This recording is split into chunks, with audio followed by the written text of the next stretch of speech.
Hi, I'm Valerie. Thank you for joining me today.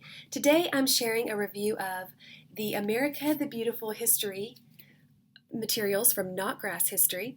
And it is a wonderful program for middle grades, and I've really enjoyed using it. I used it several years ago with two of my older children, and now I'm about to embark on another journey this coming school year with two of my other children. So let's get right into it. The core curriculum includes this book, Volume 1 of America the Beautiful. It includes Volume 2, another nice, very quality hardback book, and We the People, actual words, articles, speeches of great historical figures of our country. It includes the America the Beautiful student workbook. Actually, this may be purchased extra, but they offer this book for younger students. So like if you have a third, fourth, fifth grader, somewhere in there, probably third or fourth grader. And then they also have this review book with the material, America the Beautiful lesson review for older children, so probably like 5th, 6th, 7th would be good for that one. They have the maps and a timeline for their core history material. This course is very versatile. You can use it for history, obviously. You can use it for your vocabulary. You can use it for your Bible. You can use it for your literature. It's quite versatile. It does a lot of different things at once, or it can just be history. It's all up to you on how you tailor it for your family. So the actual format of the book itself is very easy to use.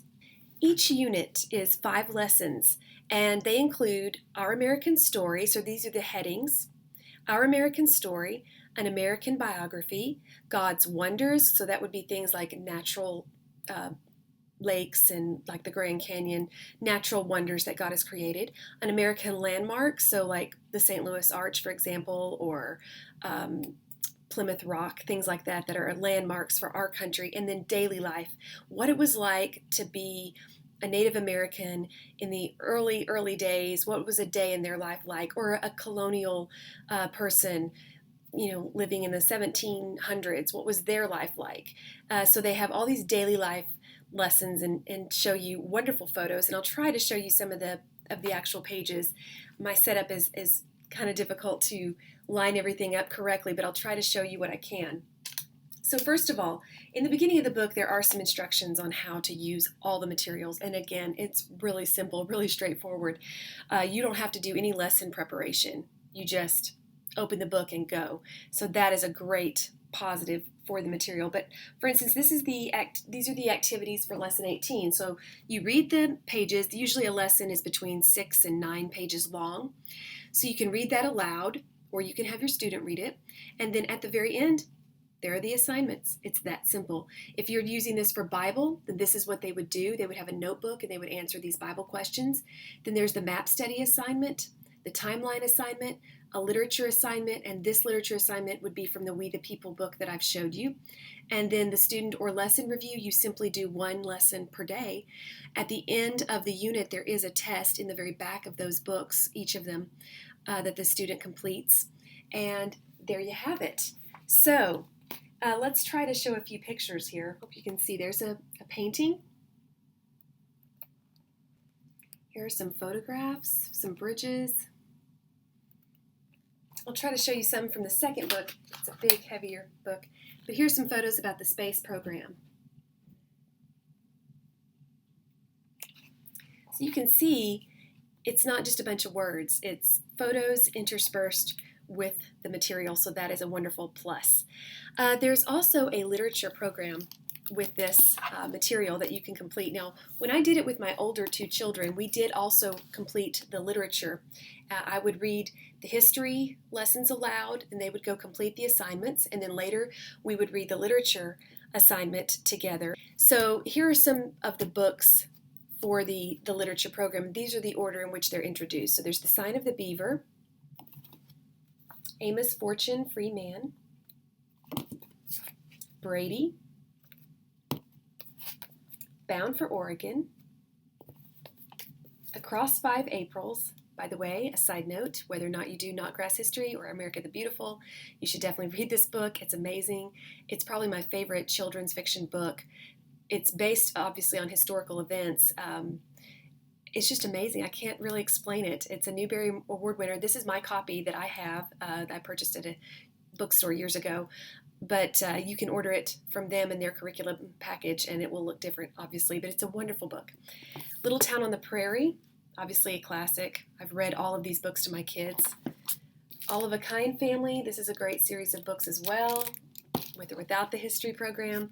Homer Price by Robert McCloskey, who also wrote Make Way for Ducklings and Blueberries for Sal and lots of picture books for kids. Wonderful artist. And Blue Willow, another Newbery.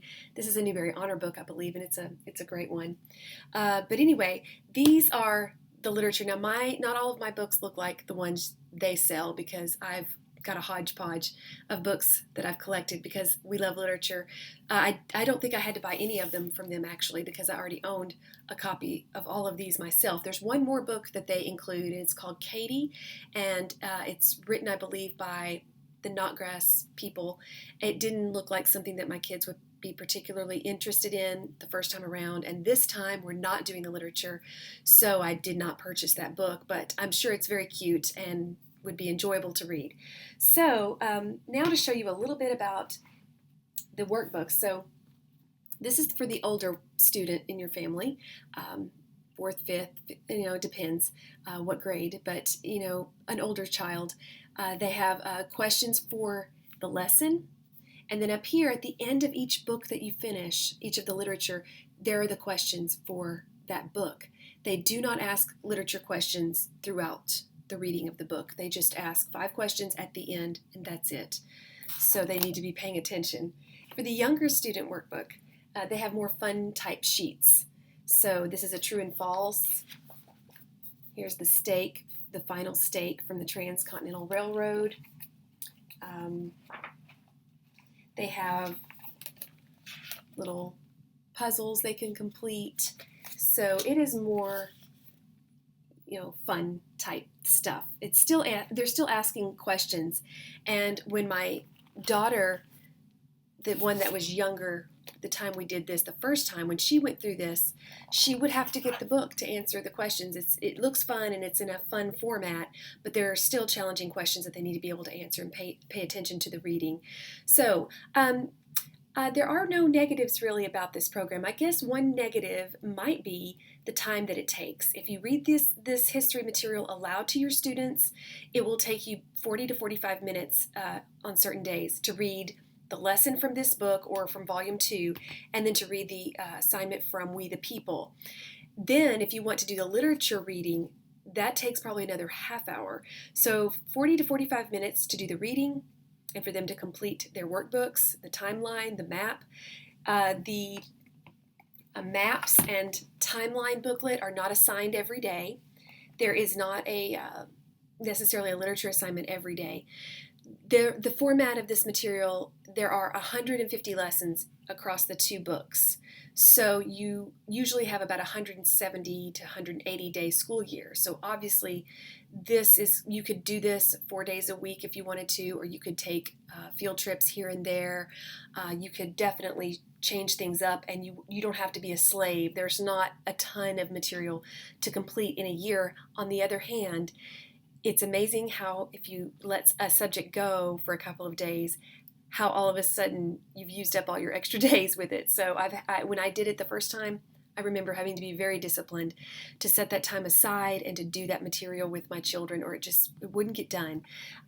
So there is also at the end of each unit, so at the end of every 5 lessons, you have these at the back of each of the volumes, and I've put some tabs here. There are some family activities you can complete. So at the end of Unit 7, there's a Liberty Bell you can make together. Here's a diorama of the Erie Canal, and I remember loving this story about how the Erie Canal was built and what it brought to our country, what it accomplished. Simply amazing. Highly recommend it. If you love history, and I really love history, there is just simple ones. Some are more complicated. Just making stewed apples with cream. That sounds really good. And then one that I found to be very interesting when we were going through this material the first time we didn't complete these activities in the back because I was pretty overwhelmed with all the other work. But now I'm kind of regretting, and maybe we'll go back and try to do some of these. But this one, they tell you how to dance the Virginia reel. So fascinating. My children were just in a play where they had to learn to do square dancing for the play, and they did the Virginia reel, and it's very fun to watch. It looked even more fun to actually do. So, I am fascinated now.